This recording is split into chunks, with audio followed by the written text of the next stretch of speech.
break out the sandals, the shades, and your other beach-going gear because we're headed to Miami, baby. Welcome on in. This is the Outlap F1 podcast. This is season 7, episode not unlucky 13. We're glad you're here. It's our 2025 Miami GP preview show, and you've got Andy, and I'm along with Cody tonight. It's not quite been beach-worthy weather yet in Chicago, but we have hints of it. Like, we'll get a day where it'll suddenly like get into the 80s and then it'll drop like 20 degrees by the end of the day. But anyway, it's nice to have Formula One in our continent. But Cody, how does this find you on this fine, relatively quiet? There's been a lot of weather around Wednesday night. It's been pretty normal. I'm just looking forward to getting some time off work, getting to go see some rock concerts. It'll be great. I did get out and enjoy that one beautiful 80-something degree day that we had, and now it's back to being normal springtime weather. It is actually episode 12. I was sitting here panicking for a second, being like, did I update the episode number? And then I went ahead and updated it on the fly and then checked again. It was like, oops. So lucky 12. Lucky episode number 12. Kimmy Antonelli, this may be your race. Let's put it that way. That's episode 12. I saw you change it. Just to break the fourth wall for just a minute, I saw you change it and thought I went with it, and I thought I was picking you up. But thank you for clarifying there. But anyway, we can count, and we'd like to do that. And if you have found our show and you're still listening, thank you, and welcome along. You can find us and our other 11 episodes this season on all your favorite podcasting platforms, as always. But you can always find us on social media at the following places: on Blue Sky, on X, sometimes on Instagram, a little bit on Discord, Reddit, and of course here on YouTube. At Outlap F1 Podcast is the handle for all of those places. If you still enjoy what you're watching and you like what you're hearing, if you want to leave us a like or a subscribe on YouTube, that would be great. If you're on your favorite podcasting app, a 5-star review would definitely help us out a lot. Why do people ask you to do that? It's just so that we come up a little bit better if people are searching for content like this, to come up a little bit better in search results. So that's why everybody asks you to do those things. If you are so inclined, we would be appreciative of that. You can email the show, outlap f1@gmail.com. We'll definitely get your message to us. Outlap F1 Nation, who continues to support us. Thank you so much to Dean Warwick, Yuri Dolchester, Paul Weaver, Quentin Warden, Kevin Kelly, Regan Stanzik, Timothy Brown, and of course, Jonathan Scott. If you'd like to become a member of that, what we call the hashtag Outlap F1 Nation, get a shout out, help support the show. There is an anchor page. It is a monetary donation. If you'd like to do that, you do not have to do that at all. But if we'd like to do that, what that does is helps us keep our technology as relevant as we can. Helps us upgrade our video equipment, our audio equipment, the lovely recording platform that we're on, all of that good stuff, trying to keep it as relevant as we can as Formula One moves at the speed of light. So do we want to do that as well. All right. Particulars now out of the way. There's a little bit of news that happened over the course of the small little break. We've only had a week break. We had 5 races in 6 weeks, and now we're going to go right into Miami, and then it's a week break, and then Imola, and then we're into Monaco, and then it's coming at us fast and furious. So this season is not going anywhere anytime soon, and we're going to be riding the roller coaster with you. But the big news, at least in terms of American racing, it's 2 big stories that happened. One, GM is now officially minted as a formal engine supplier. The FIA has approved it. FOM has approved it. So starting in 2029, expect to see a GM branded engine as an engine supplier along in the mix. The other thing that's going to happen is Cadillac is taking the Miami GP weekend as an opportunity to reveal its 2026 livery a year plus out. So this is going to be a new thing that not necessarily have seen before. We're not going to have to wait till February next year to see what the Cadillac car looks like. We're going to know what it looks like. We don't know what it's actually what the car itself is going to look like, because obviously new rules. I assume it's going to be the FIA standard car with a Cadillac livery on it, but we're going to find out what that looks like. The rumors as to who's going to sit in that seat. If you are a Sergio Checo Perez fan and you are annoyed that you do not see him on the grid, you may not need to be annoyed that much longer. He has been heavily rumored to be a candidate for one of the two seats. The other name that I hear bandied about a ton, Zhao Guanyu. Notice the commonality between these two. They are both heavily well-sponsored and heavily well-funded for a new team starting out. No indication as yet as to whether they will commit to an American driver. They have not done anything like that, at least not as yet. Colton Herta's name obviously still floating around as well. But Cody, big thoughts here on GM, Cadillac. What do we think the car is going to look like? Any other thoughts on it? What you got? I'm really looking forward to seeing the livery because I think that'll really make this real in a lot of people's minds. You see the car and you see it with that probably big Cadillac badge somewhere on it, and you think, okay, this is the real deal. We're actually getting the 11th team. Finally, there is at least a model of a car that we can look at. As far as the drivers go, I have been hearing so many rumors about Sergio Perez certainly being linked to the team. Would not be surprised if Zhou Guanyu is in there as well. That would give you a really good mix of drivers that have Formula One experience, one who's younger but still has several seasons of experience behind him, and then Sergio Perez, who has many seasons of experience behind him. And as we are seeing, as more and more drivers are going through that Red Bull seat, that maybe Perez really wasn't at the end of his career. Maybe he really does still have it, and there was a lot more of it to do with the car than even we believed at the time. So I think it would be great for him to end up in that seat and get to show that maybe he still got it.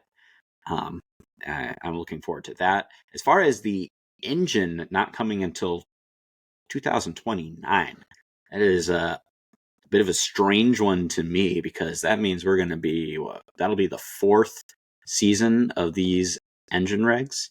So I think that's a little bit of an odd choice. Since it's so far into the new engine regs, a lot of the other teams that have already fielded their engines will, I feel like, have a significant head start on them, unless they're anticipating that maybe the engines will be different by that point, which we've talked about several times. That was going to be my counter question was, do we think they're actually going to make the engine with the 50-50 hybrid split, or are they making something else? Because I would have to think that they're going to be waiting to see how this first season or two goes, how the teams and regulating bodies decide that they want to handle these new regulations, if they really run into as many issues as they're rumored to be running into. Yeah, I think that gives them a chance to see maybe what they got to do and see if maybe they should be putting their efforts elsewhere, if it looks like the regulations might be changing. If these regulations do stick around for the future, though, I do think it's a little odd to be waiting that far in, because if you're fueling an engine in 2029, after teams have had 3 full seasons of on-track activity to iron out all the kinks on their engines, I think they're going to be pretty far on the back foot. But that's quite a ways down the road, so got plenty of time for them to say, oh, we're going to kick it out another year or two because the regulations are changing and we don't want to put all this money into an engine that's only going to be used for one season. Yeah, there's a lot of moving parts. The good news is, the shiny part that the FI or that FOM wanted was an extra engine supplier in the mix. They're going to get there.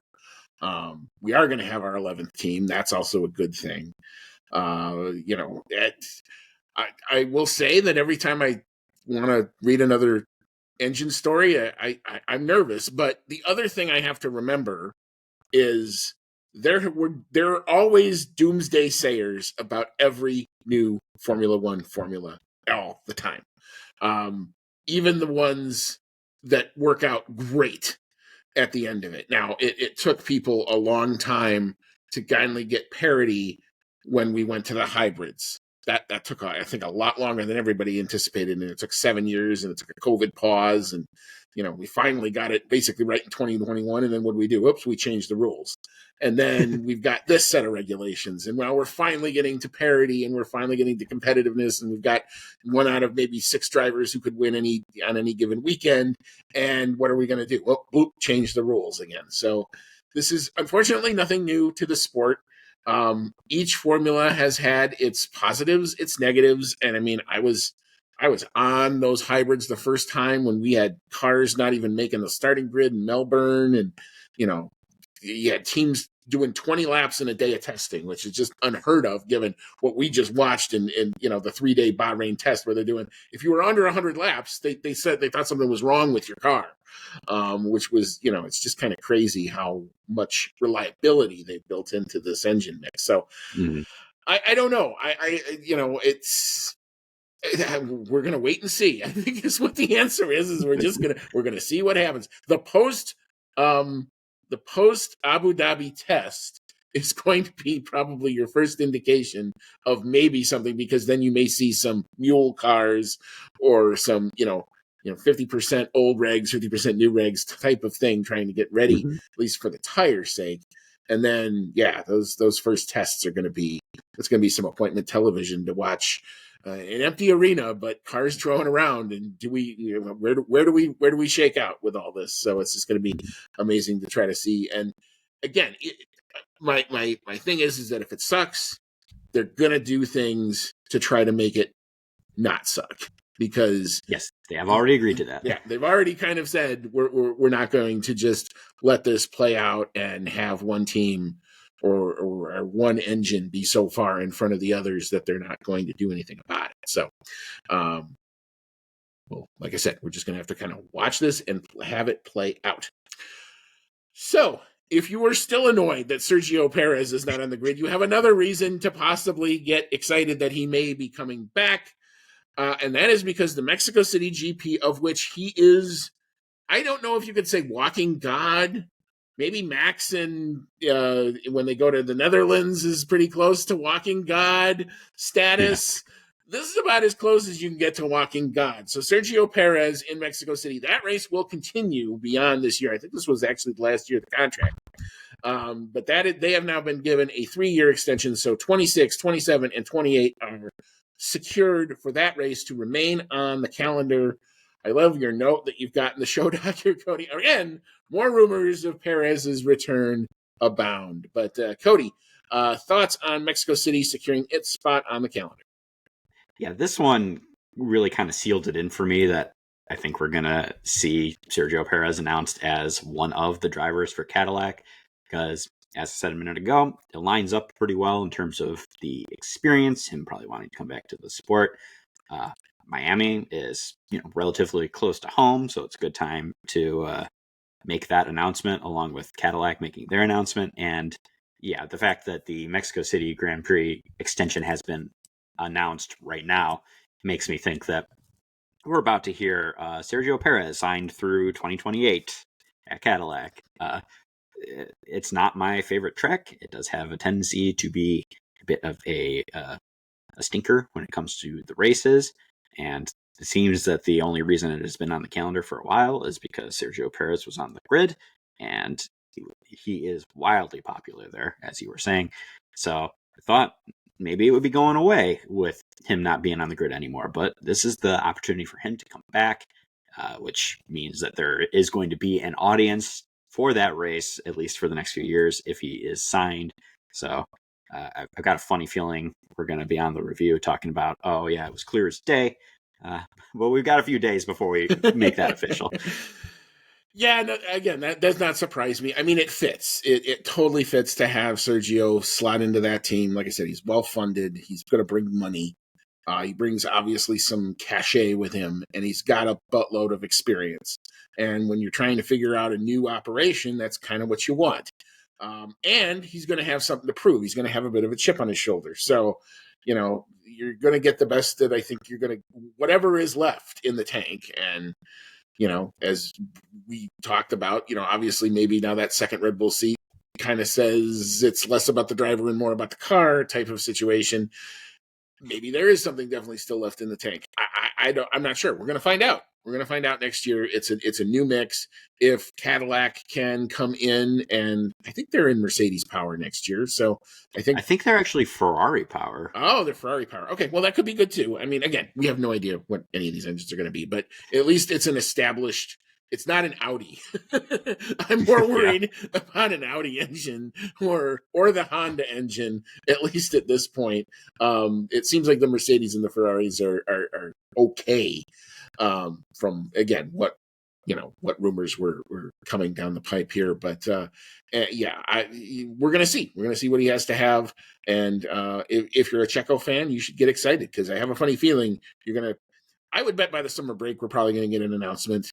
If they're revealing the livery this far out, it would make sense for them to try to do that, to try to build as much hype around that team as they can. So we'll follow it and we'll report when we have something for sure. All right, so turning our attention to this weekend a little bit, there are a bunch, and this is not surprising for a race in the United States. Take your normal liveries and throw them out, because let the artists come in and do their thing, and some of them have done better jobs than others. We have, at least at this point, 3 special liveries that have been revealed. We have V-Carb, we have Kick Sauber, and then we have Ferrari, and oh my, are we going to talk about Ferrari. The V-Carb one, let's start with the good. The V-Carb one, I have to say, gives me a bunch of Barbie feel, if I'm honest, but it works. It works. It's pink. It's got the gray of, the bull from Red Bull in there. I like the livery. I think it makes sense. I'm surprised that Alpine hasn't filed a protest with their BWT sponsorship. But Cody, what's your thought? Yeah, it definitely has that hot, striking pink look to it, which I think the shock factor is a little undone by the fact that we've had pink cars for quite a few years now coming from Alpine. So you don't have quite that shock factor, but it is really bright, which is, it's pretty cool. It's kind of one of the color schemes that Miami's known for, kind of that electric blue pink combination that we've actually seen on the Alpine. I'm gonna try something. Well. I'm gonna try something here. I'm gonna hit a button, and maybe we can actually show everybody on YouTube what we're actually seeing about this. So hang on. Let's see if this actually works. Pushing the buttons is scary. I'm pushing buttons. I'm doing stuff. Let's see. Let's try that. And let's try. Oh, come on. There we go. There we go. Oh, I like this. Here we go. Here we go. Here we go. Here we go. Can you see? Whoa! It's the V-Carb. There you go. Technology at its finest. Wow. Andy figuring out buttons. This is what this is actually a shot of it that I hadn't seen before. There's a lot more that like white and gray on there, or silver on there, than I saw before. The silver bowl on there is actually really sweet. Yeah.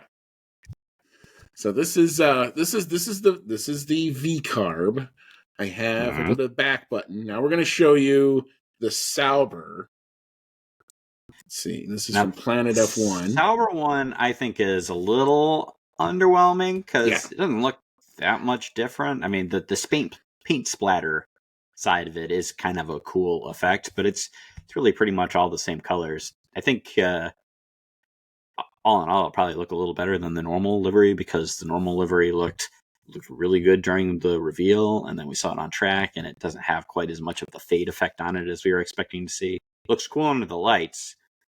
In the daytime, maybe not so much, but it'll be a bit of a fun one, I guess.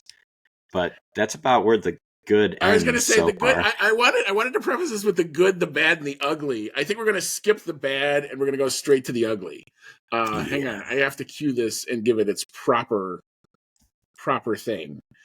Hang on, let me get this up on my screen here. Oh, good Lord. They had to do it. They just had to do it. Not mind the man behind the curtain? Yes, hang on. I got to redo this again. Oh, you can do that. Ooh, let's do that. Yeah, let's do that. So, all right, here it is. Ladies and gentlemen, the E-Racer Ferrari. Ay. Wow. Just wow. Is it so hard to make it not not be red if you're going to go with the blue thing. The race suits are so cool looking. Their race suits and stuff that they did last year was so cool. And then this year we get this. Oi. They All right, I'm going to hide the eyes anymore. Cody, what's your take on this thing? Oh, my. It's really ugly. They keep teasing something great. Back in, what was it, like the 50s, I think? Ferrari did like a one-time thing where they did a blue and white car in the United States for a race, and I think they keep teasing that. Now that they've got HP, which is known for a blue and white logo, they keep teasing that over the last couple of years that they might do something like that, and then we get really underwhelmed because what we end up getting is, oh, you made the wing white and blue with the HP logos, and it's like just the teeniest, tiniest hint of color, which doesn't look super great against the normal red of the Ferrari. It always kind of looks a little half-assed. But this time they took it to the next level. They literally just took like the back pod of the car, and it feels like they just slapped on the HP colors. It's not even like there's not like a fade or anything. It's in this weird spot of being like, right. It's the closest thing. Like, even their normal livery, we said the HP was too much. Like, why is it that much blue? And now you have the opportunity. You might as well just go all in, and then you don't.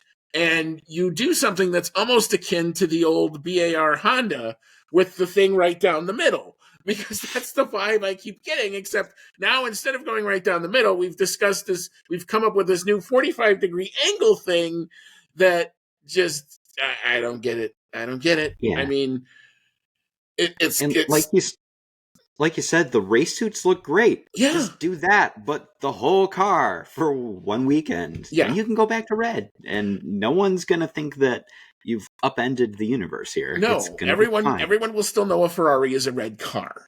Yeah. The other thing we were talking about this in the pre-show. Not that I feel bad even being sarcastic about this, but could you imagine if Lewis Hamilton were somehow, by some miracle, were to win this race, and it's his first real win in a Ferrari, and he's in that car, and that's the car that has to get all of the pictures. Yeah, a lot of drivers, they like, if they've got the means to do so, they like to have the chassis for their first win or for their championship. And, I'm sure if Lewis won with this car, he'd be like, man, do I really got to keep this one? I don't know. I think if he wins, he's going to fall in love with it. It's just like, anything. But yeah, still, he's a very stylish guy, and it'd be odd to see that being the car that he gets his first win in. But let's just say, as a complete neutral, let me step back a bit. Let me take my hat off for a second. If he did, I think it would be a great thing. Especially here in the U.S., it'd be a great story. So yeah, it would be another one of those. Everyone liked that moments, right, like we had in Great Britain. Right, exactly. Everyone would get behind it. But yeah, so we're gonna see some odd beach themed cars and one that looks like an eraser. But anyway, moving on. Last story before we hop into our Miami GP track facts. We got a sneak preview of the Madrid F1 circuit, which will be replacing Catalonia, I think, after next season. I think last 26 is, I think, the last year for Catalonia, and then we're going to the Madrid street circuit, where Carlos Sainz Jr. is the now official ambassador and was talking it up on I think before the blackout happened in Madrid on Monday. But I love your notes on this one. It definitely feels like a street circuit. It definitely feels like it's turning, and you keep turning, and you're turning, and you're turning a little bit, and you're turning a little bit. Not quite as weird as Saudi Arabia, but maybe not that far off. But Cody, what's your thought? Saudi Arabia is kind of in that weird, like, it's technically a street circuit, but it really doesn't feel like a street circuit. This one, like, you look at the map for it, and it looks like a kind of a weird Azerbaijan-esque layout, and they actually do go through a handful of roundabouts on the track at certain spots, which kind of cracks me up. It's like, thinking about like an F1 car sitting in traffic waiting to get in the roundabout type thing. But I was trying to look at it through the eyes of, will the racing be good? Because, there are some street circuits that have good racing. Looking at it, to me, there's only, what I could tell, really like 2 good hard braking zones for, big DRS and like passing opportunities. And obviously by the time we get there, we're not going to have DRS in the normal sense anymore, but still hard braking zones are always a big one for passing attempts. And there's really only 2 of those that I could pick out. I don't want to trash it just yet because we haven't seen it yet. I have heard that the location does not really lend to the beautiful views of Madrid that we might be expecting to see. And that's really, in my opinion, the whole reason you should do a street circuit is you want to like show off the beautiful parts of your city. Like Las Vegas, it goes right down the strip. Azerbaijan, it's got like the castle section, and it goes through like really cool like architectural areas of the city. We don't want stuff where it's like, we're going to Miami this weekend, and it's pretty much a parking lot for the football stadium, and they try to like spice it up and all that. But really, I've heard that there is a risk of it being like that for Madrid, where it's it's in the most beautiful part of the city. Yeah. But again, I don't want to trash it until they've actually been there and we've seen a race. And then if the racing sucks and the views aren't great, then you can be like, why did we do this? We had an actual purpose-built racetrack in Spain that we were racing at that, maybe doesn't have the greatest racing for these cars. We're going to new cars. It might have been better, but alas, the fear to me is something that IndyCar actually did with Detroit. And IndyCar used to race on Belle Isle, and you and I have gone to Belle Isle a couple times.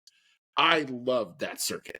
Yeah, Belle Isle was cool. Belle Isle, it was on an island. You're literally right at the border of the U.S. and Canada. You're north of town a little bit, so you can see the downtown. You've got the boats. You've got picturesque all over the place, especially when the weather's good and it's nice and forested, and it looks it's a cool place to go watch a race.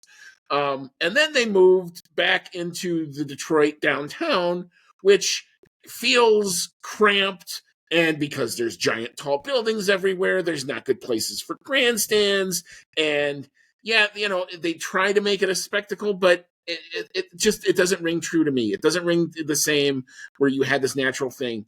I got a funny feeling, at least that, because the parts of Madrid where you'd love to have it, you can't, probably because they're so narrow and you can't close them off for long. You gotta, as a city, you for F1, you got to shut it down for a good almost 6 weeks, to build it and get the grandstands and everything up. It's a big undertaking for a city. I mean, when NASCAR comes to Chicago, it's a weekend. But let me tell you, the week that they're doing it, you don't want to be anywhere downtown or trying to be driving anywhere near that place, because every place that you would normally think you would be able to go is closed, or you're diverted, or it's detoured, and you don't know where anything is. You really don't know what's up. And hey, we're just trying to live here. So it's a big undertaking. I'm not going to slam it. I saw simulations of Vegas, and nobody liked those when we were at this kind of stage. I said the same thing about Saudi Arabia. I just said, it's constantly left, right, and where are you going to pass? And we figured out, these cars figured out ways to make it good racing. So I'm not going to slam it until I see it in person, but I sure hope that we don't just keep constantly turning, because that's not, I think, good for Formula One racing. But anyway, I'm open to seeing what happens. All right. Well, that will kind of conclude the news. We're going to take a quick break. We will hop on back in. We'll put the extent of our beach gear on. We will talk about the Miami International Autodrome, the fake marina, and all that other fun. And then we're going to try to figure out, one, what the weather is going to do, because it looks to be a little unpredictable. So something we have not had before in a Miami GP, a real legit threat of rain. So we're going to talk about that when we cover the weather, and then we're going to take our stabs at what we think is going to happen. Cody has not made my life easy in the predictions. He's having us do the first 6, all the way 1 to 6. So let's see how good or bad we can pick a race result here. So come on back. We'll get into it just a little bit.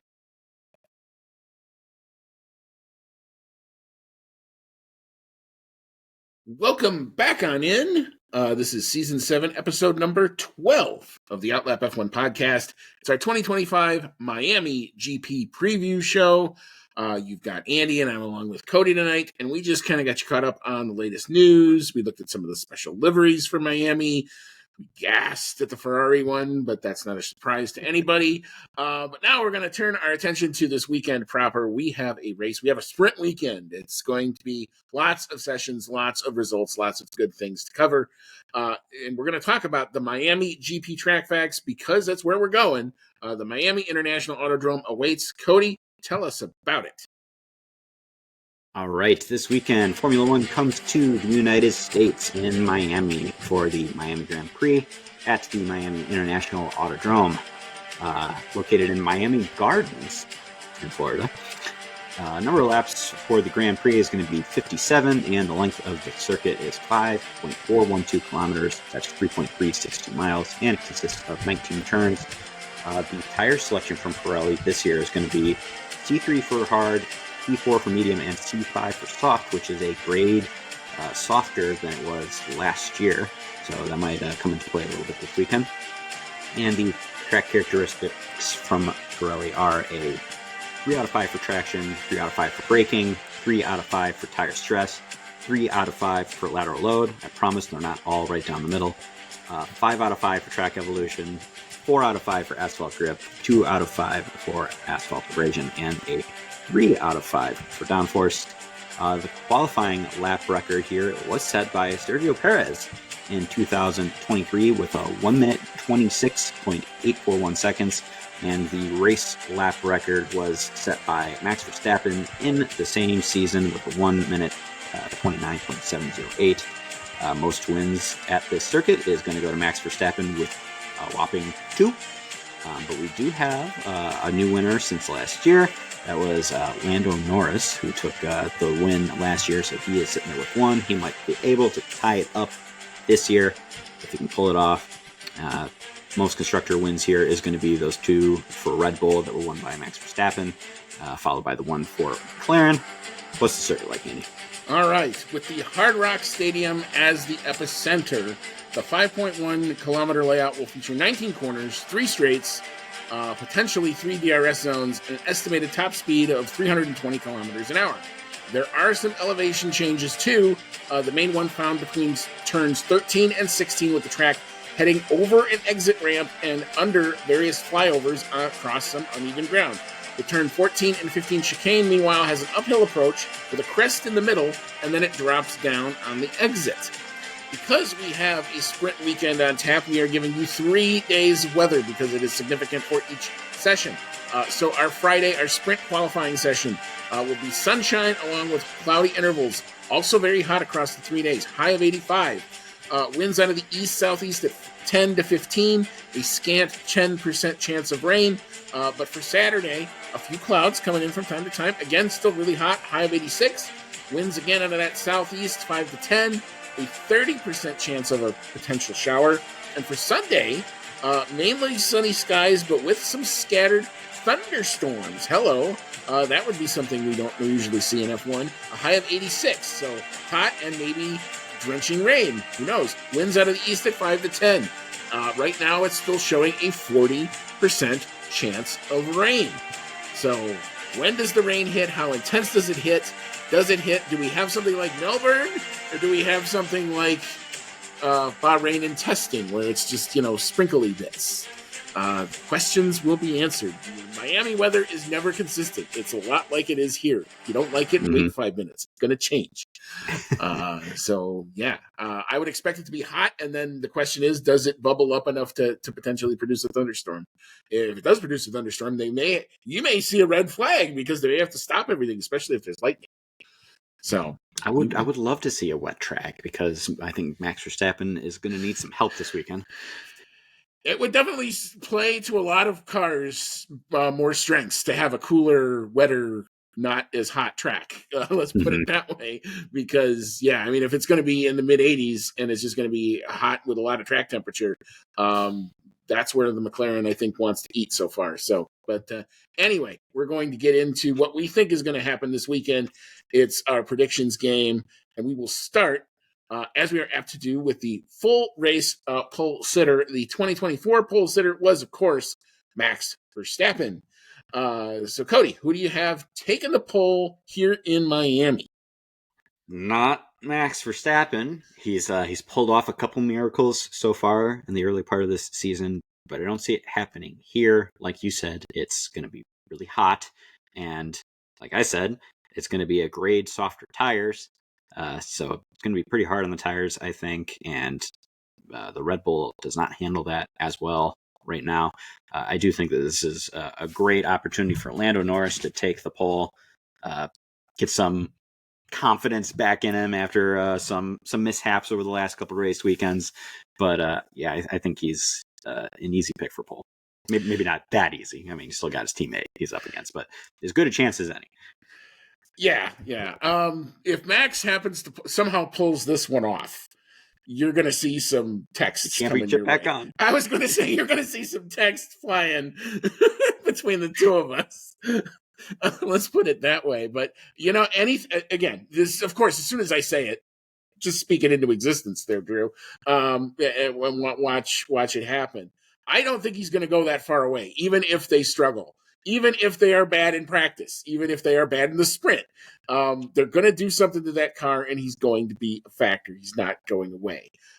That having been said, the fact that he's going to get two shots at this, Lando Norris doesn't like sprint weekends, but he does like full qualifying on sprint weekends. I'm thinking back to Circuit of the Americas. I'm thinking back even it got better with the Chinese Grand Prix, even though but it did get a lot better for him after that, after the sprint kind of debacle there. So the fact that he knows this track, the fact that his teammate kind of still struggled around here last year.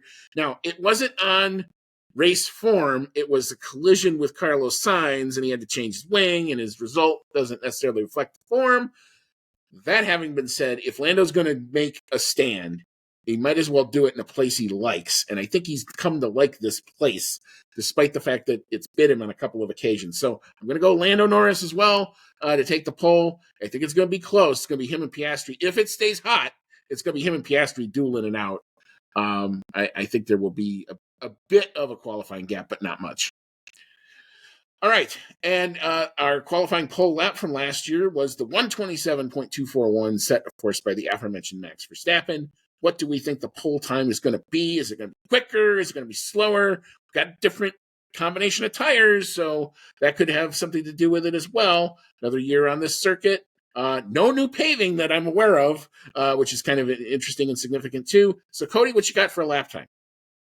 I do think we're going to see faster than last year for sure because we got the softer tires, we got a little bit more improved cars. At first, earlier this year, I was underestimating how much faster they were going, and then I think I started to go too far in the other direction. So I'm going to kind of stick right around that 4 or 5 tenths mark this time. So I'm going to go with a 1 minute 26.773 seconds. All right, very good. My whole thing, if I'm going to say that Lando's going to get the pole, the whole messaging to him this weekend should be, give me 98%. Give me 98%, take that 2% and put it on the shelf. I don't think you're going to need it. The car will give it to you. So I'm going to have a pole time a little bit slower than yours, 126.985. I do still think it will be faster than last year because we are a step softer on tires. But if Lando manages to do it, it's got to be because he's taking a little bit off and trusting the car. All right, so for our race podium last year, as we mentioned, Lando Norris did get his first win. He was followed by his good friend Max Verstappen in P2, and Charles Leclerc rounded out the podium in P3 for Ferrari last year. Cody, what do you think? What are we looking at for race podium? What you got? I do think we're going to see a McLaren win this race. I think we're going to see their strong form in stride here.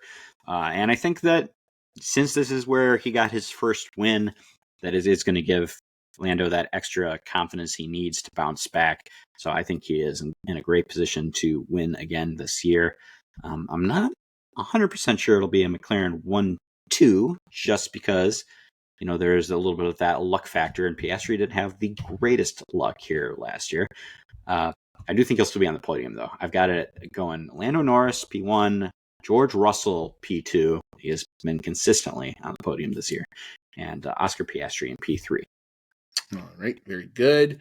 I'm going to go full homer. I'm going to go full homer, and I'm going to say it's a McLaren 1-2 because, again, this is really the first place I think we've been to, other than Bahrain, where it's going to be tough on the tires. We're going to be a step softer. It's going to be hot. If that sun is beating down on that tarmac, and it's going to happen in the middle of the afternoon, there's not, and if it doesn't rain, if it rains, of course, everything could go way up in the air. But I'm going to assume that the rain shower that's going to happen is going to be one of those Miami showers where it went, it rained for 2 seconds, and there's your chance of rain. So I'm going to give this one. Lando Norris comes home in P1 because if he's in the clean air, if he can make it through the first turn, I think he's gone. I think Oscar Piastri shakes off some of the issues that he had, especially with multiple cracks at it, especially after the sprint. They're going to tune that car, and that's where the tire wear is going to come in. I think that's going to be this race is going to be McLaren's tire wear going to actually be the defining factor here. So I've got Norris in P1, Piastri P2, and George Russell, because when Red Bull is not there, it seems that the Mercedes are there. So I'm going to give it right now to George Russell. And I don't think the Ferraris are going to be all that too far behind, because I've said before, I think their race pace is coming. But given what I think the weather is going to do, that's where I got my podium right now. All right. So for our fastest lap in the driver, the 2024 fastest driver was Oscar Piastri. I remember this lap. It was right after he had to come in and change the front wing. He went out and purpled it. A 1:30.634 in the clean air. So, Cody, what do you got here for fastest lap time, and who do you have doing it? I do like the Oscar Piastri quiet rage, where he comes out from something bad and sets the fastest lap or does an amazing pass on Lewis Hamilton, which seems to be the trend this year. But I do have it going to Lando Norris this time out, going off the idea that he's going to get the pole and get the win. Clean air seems to be a big factor with the cars this year, so if he is out front, it's going to put him in a good position to get that fastest lap if he wants it. And that's going to be, I think, with a 1 minute 30.202 seconds. All right, very good. I'm going to give this one to Oscar Piastri because I think at the end we're going to see that pace differential where we're going to see, does Oscar get close enough maybe to DRS, and does it pull back? Close and pull back. So I think it's going to be a tense watch, at least for all the McLaren fans out there. I have a funny feeling this one's going to be tense. Do we actually see some ding-dong between our two combatants? Maybe. This may be the one. And God, just please don't wreck each other. If you're going to fight, but fight fair. Please, dear God, don't wreck each other. I don't want to throw my hat again. We'll get a Max Verstappen win if they wreck each other. I kind of have to wish for it. Well, there you go. And there may be a whole lot of other neutrals that may be wishing for that as well. So here's all the power to you if you get it. But anyway, I'm going to give my fastest lap to Oscar Piastri, a 1:30, a little bit slower though, 1:30.879. I don't know that they're going to be hanging it out as much in terms of race pace as they have to, especially if they have an advantage. But we shall see. All right, so bonus picks. As I alluded to before the break, we're picking the first 6 on the grid here. So we got P4, P5, and P6. So this is where it gets really, really interesting. I hemmed and hawed and moved this around like 4 times. Cody, I'll let you go first. What you got here? Same thing as you. It thought it could be difficult because of how close those top 4 teams are. But it's so hard to pick these bonus picks, I feel like. So I usually just think about it for a couple seconds and then go with my gut. So that's what I did here. I've got Charles Leclerc coming in P4. As you said, the Ferrari's probably not that far behind. I've got Max Verstappen coming in P5. I really, really hope he finishes up higher than that. But it does seem like even on the days, we saw in Bahrain where the Red Bull is not there, he's still able to put together a decent points finish. So I got him in P5, and then I've got Kimi Antonelli in P6. All right, very good. I originally had Max in fourth because I'm thinking no matter what Ooh. happens, he's still going to be there.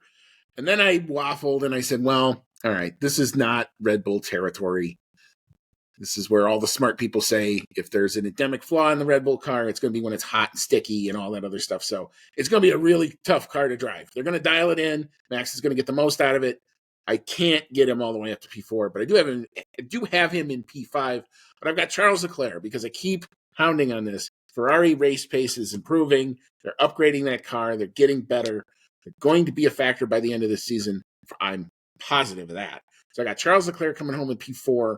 I do have Max Verstappen on a bit of a recovery, I think, coming back home to P5. And Lewis Hamilton, because, again, I think the Ferrari race pace will be superior to his rivals. He'll dial it in enough to come home in P5. And that transitions perfectly into the prop bet because I had to make the prop bet make sense with the grid pick because I wasn't going to do the old Deanna. I'm just hedging and doing something that can't technically happen. So our prop bet is who are we going to think gets more points through the weekend? Now, this counts the sprint too, so that's interesting. Lewis Hamilton or Kimi Antonelli. So is it the old classic Mercedes seat or is it the new Ferrari seat? And who's sitting in it now? Cody, what you got here? I like this pick. This is going to be a fun one. Yeah, I like this prop bet because we've seen Lewis Hamilton struggling a little bit so far as he's started his time in Ferrari, but the car is improving. Conversely, we've seen Kimi Antonelli come into that Mercedes seat and looks very strong as a rookie. And it's kind of fun to see, who's going to get more points. Is it Lewis Hamilton in his new home or Kimi Antonelli in the seat that he left behind? I personally think it's going to be Kimi Antonelli this weekend, and that does make sense with my bonus picks as well. Also good, as you said, we've got really two races this weekend that are going to count toward this. But I think that Mercedes, we've talked about how the Ferrari is improving, but the Mercedes has kind of really been there since the beginning of the season. They haven't gotten the win yet, but especially George Russell has been right there. So I think we're going to see Kimi Antonelli squeeze out a few more points this weekend. All right, interesting. If Lewis is going to get on this car, it's got to start to happen now. So I still think there's life in the old Fox left. I'm not ready to abandon him just yet, even though I think this whole Ferrari thing is all about next year. He loves this. He loves to race in America. It's kind of one of those things. He does get an extra gear when he comes here. So I do think he will want to put on the show that he can. And he's going to have the fact that you're going to watch it really evolve from sprint qualifying all the way to the race car setup. He's going to be able to really, I think, hopefully dial in the car better towards his driving style. So I'm going to say Lewis Hamilton to get more aggregate points on the weekend. We'll see if I have any basis in logic whatsoever. I tried, but I'm going with Lewis. More of a heart pick than a head pick. Let's just be honest. Well, you're definitely right that he does race well and does like the United States because you've seen your fair share of Lewis Hamilton victories in the U.S. over the years. Yes, I have. He's dominated in front of especially when I've been there. But yeah, that's very true. So last thing, kind of prop bet number 2, if you actually think about it, it's really more of an extra bet. Who are we going to have for the sprint podium? I do like this here. Last year's sprint podium was Max Verstappen taking the sprint, followed by Charles Leclerc. And remember that name, Sergio Checo Perez. This, I think, was the last, before we got to Azerbaijan, the last race that he was really a factor for a long time. So I'll go first with this one. I do think of the early part of the weekend. I think these sprint weekends are you can almost take a dividing line. The narratives that go into the first half versus the narratives that go into the second half. Because you have so little time to set up the car, if you are more confident going into it, I think that's going to help you. And there is where I think Oscar Piastri is going to make the difference. He's going to come out. He's going to be better, I think, early. Lando may be better late in the weekend. So I've got Oscar Piastri taking the win in the sprint. I've got George Russell coming in second. And I do think this is going to be one of those, everybody's going to go nuts. Lando's only P3 in the sprint. But that's where I got him. P3 in the sprint, and then trying to rally from qualifying onwards. But that's just how he rolls. Anyway, so Cody, what you got for a sprint podium? I agree with you that I think we're going to see Oscar Piastri get the sprint win. He's more confident in the car right now. I think he'll be getting the better out of the car on a short amount of practice and quick setup. However, I do think Lando Norris is still going to be pretty close there. I think he's going to come in P2, and Charles Leclerc is another one of those drivers who is able to really extract a lot out of the car, even when the car itself is not perfectly set up.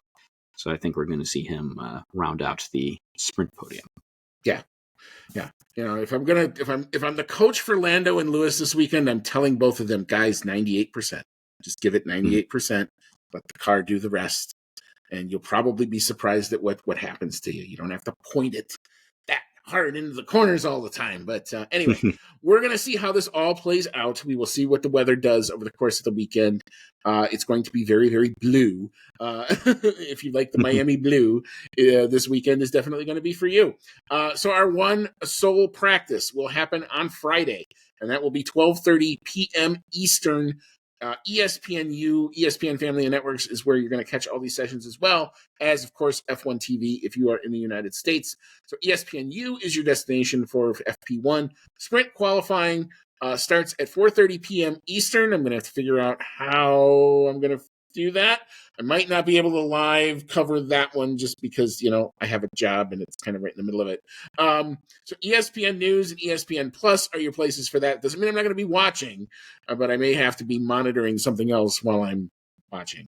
But sprint qualifying sprint race on Saturday kicks off 12 o'clock p.m. Eastern, so 11 a.m. So a bit of a nice, easy, right down the middle time on Big ESPN for that. And then come on back to Big ESPN for the main qualifying on Saturday, 4 p.m. Eastern, 3 p.m. Central. And then the race itself kicks off Sunday, 4 p.m. Eastern, 3 o'clock p.m. Central on Mothership ABC. So if you want to watch it over the air, if you want to get the livest picture you can do, watch your ABC digital channel over the air. It's the best way probably to watch it. You'll be in front of all of the streaming for sure. You'll be as close to timing as you can get that way. But anyway, so we're going to, I guess it's kind of any other final thoughts before we hop on out? Just that I'm hoping my cat doesn't destroy my my tiny Red Bull here. Other than that, I've said it, I think, the last couple of years that I've been doing the show with you, that Miami is not my favorite track. And I do think the whole thing with the fake marina and the football parking lot is a little goofy. However, we did get to see last year Lando's first victory, which was a blast and well-deserved. So I do hope we get some more feel-good moments this weekend. And get some sun. Hope for more sun here too. Yeah, I mean, it is a track that actually every year has gotten slightly, I'm not saying a ton, but the race itself has gotten better every year they've been here. And like I said, I think the best thing that at least the circuit has going for it is we're not having another new resurfacing thing. We had the first year where the track was breaking up. They had to completely scrap that and resurface it again. So you were basically like almost reset a whole year back in terms of the track evolution. Well, now you've had another year. And there's going to be some other support races going on. There's also, I know F1 Academy will be on this weekend.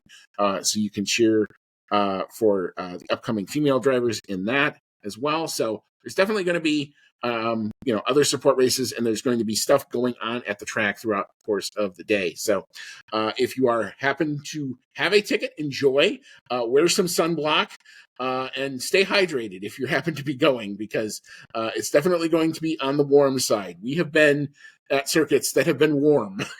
I have been at many circuits that has been very warm. God, So, every year I've gone with you to Austin, it's the race is in October, so every year I go with you, I sit there and think it can't possibly be that hot again, right? And then it's like 90s in the sun with no shade, and it's a little rough. So yeah, if you're going to be at this Miami race, be ready for the heat. It will always, none of that though will always pale in comparison to the Nashville Street Circuit for IndyCar the first year in August. Whose bright idea was it to put that track in August? I don't know that I have ever sweated that much in my existence. I didn't think I could. You couldn't even get drunk because you were literally sweating it out. It was that bad. But anyway, long more stories of racetracks. But anyway, we will be back on Sunday, possibly, hopefully Sunday evening, to recap all of the action from the Miami GP. We'll recap all the sessions. So until then, enjoy this weekend. So for Cody, it's been Andy. Take care of yourselves. And as always, may all your laps be fast.